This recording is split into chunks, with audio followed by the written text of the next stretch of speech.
Alright, welcome back. It looks like the camera cut off again. I really need to probably switch phones. I don't know if it's this phone, but it doesn't seem to be resetting when I format a card. Or not format a card, when I delete videos.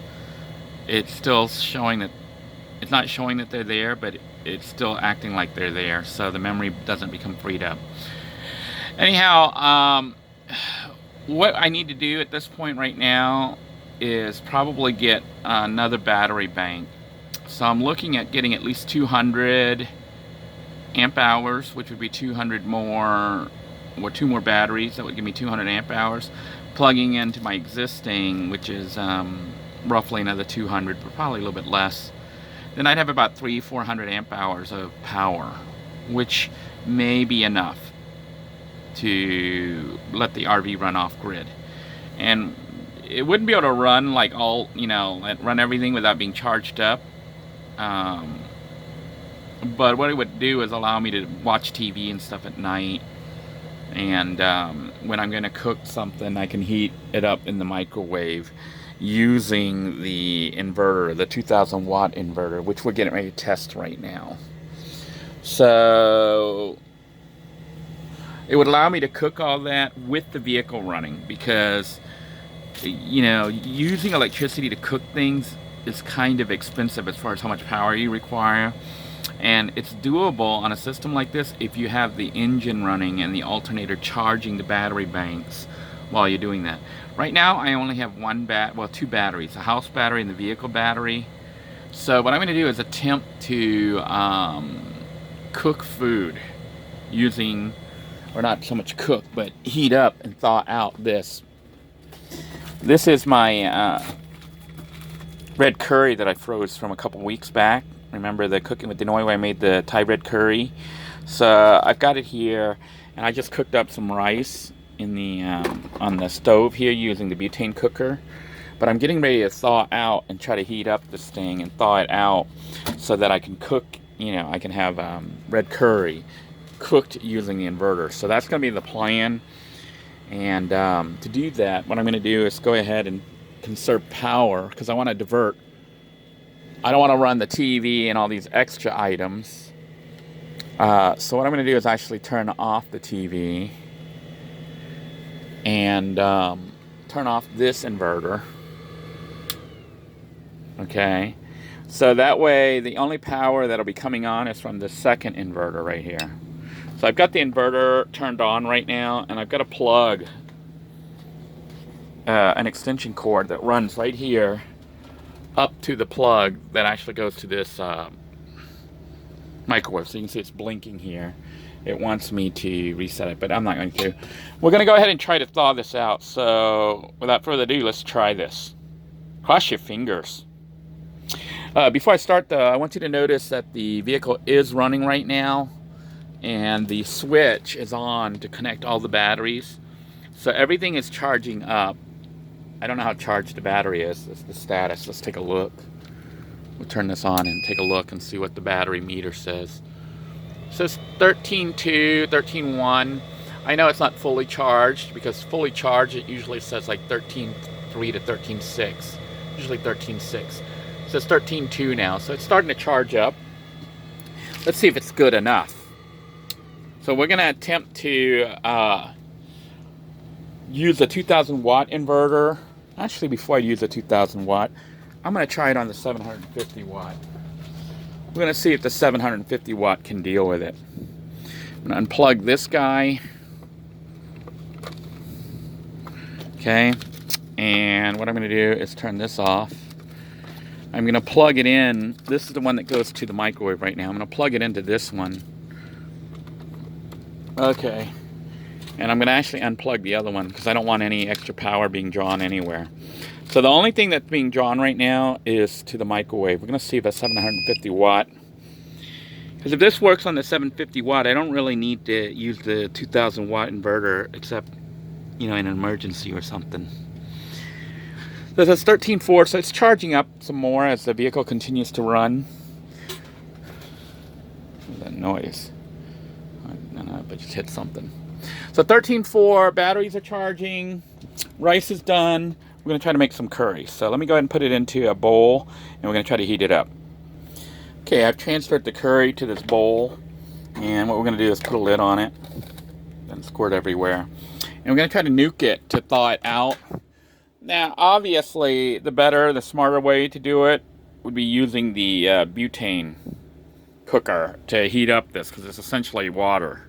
It's frozen water, it's ice. But I'm going to try the microwave just to see if it works. So let's clear that. Okay, so cross your fingers. Let's take a look at the final readings here. Right now we are at 13.4. So this is 13.4 volts is what the system is showing right now. But that's with the alternator generating electricity to come through. And we're going to try this. Let's set it for 3 minutes and see what it looks like. So 3 minutes. And start. And this thing's running into all sorts of problems. Beeping.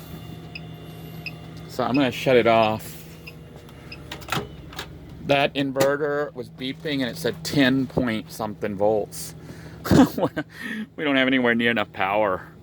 I don't know if it's just the inverter having issues. So I'm going to turn off this inverter. I'm going to try it on the bigger one.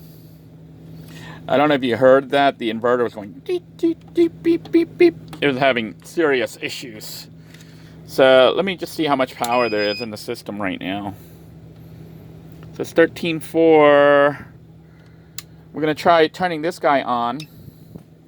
This is the 2000 watt inverter, which we tested before and it seemed to work. I may need the battery to charge up a little bit, but we're going to try it again anyway. So let's try 3 more minutes. So we got it on 3 minutes. We got it hooked up to the 2000 watt inverter, and we're going to try this. Okay, it is running. The microwave is supposedly heating that thing up. Now, it's not beeping or doing anything. And it says power level. It says it's only using about a quarter of the power level that this thing will actually go up to. It says this thing uses about 2,000 watts of output. So a quarter would be about 700, 800. About 700, yeah, about 700, 800, no, wait, 600? I don't know. I'm thinking this microwave probably is a 700 or 800 watt microwave. 700 or 800 watts. And it seems to be running fine. The 750 watt one had issues.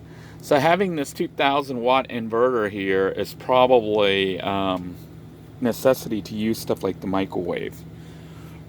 Now, I'm not sure what the power meter is. Let's take a look and see what it says right now on the battery. We're using the second, yeah, it says 10.9. Battery power is really low. I hope I don't kill both batteries. It's saying that it's actually drawing the power extremely low, which is kind of bad. Probably because I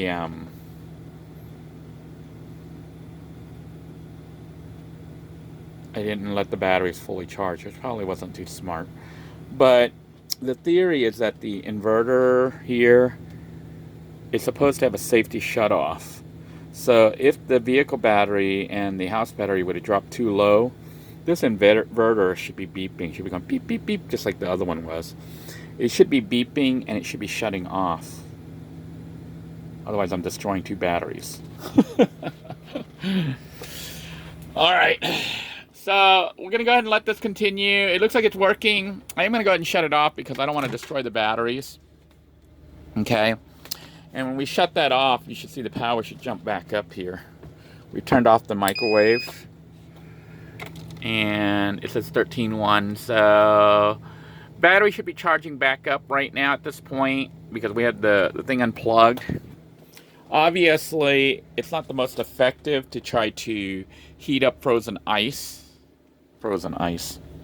Heat up frozen water or whatever. See, and it's not even fully thawed out. So using, it did thaw some of it. You can see it liquidy, but it's nowhere near done. It's going to be better to thaw it out using fire on the butane cooker. So doing something like this, microwaving it, is probably not the smartest, but it was just a test for me to see how well it would work. Looks like it'll work, but honestly, I don't like how low the power was dropping. It was like down to 10 point whatever. That's really low. So what I think I'm going to do is go ahead and bite the bullet and look at adding at least 200 more amp hours of power. That means about $200, a little over $200 with the batteries and some wiring. And I've got to make it so I can mount it underneath outside, you know, on the side control panel or storage area, so that we can get 200 more amp hours of power. So when we try to run something like the microwave or whatever, system's not going to be overtaxed. That looks like that's going to be the way to go. So I do thank you all for tuning in. I am going to finish heating this up, but I'm going to heat it up here on the butane stove. So until next time, everyone, take care. God bless you all. I hope you're staying safe. If you're wondering how I hooked up these two inverters, basically everything was originally wired to one inverter, and then I just made like a little jumper from there, from red to red, black to black. I used 10 gauge wire with eyelets on each end, you know, black to black, red to red. So they're wired together. I can use either inverter. Mostly I'll be using the smaller one because it has a meter on it, and also it uses less power. You know, it's a little bit more efficient than the bigger one, obviously. The bigger one, you know, when you turn it on, when you turn the inverter on, it loses some power. It's automatically wasting some power to stay on. So we'll be using the little one. The big one will be used to run the microwave and stuff like that. But only once I get my battery pack up, because right now we saw what it did. It brought it down really, really low. So until next time, everyone, take care. God bless you all. Stay safe. Bye-bye now.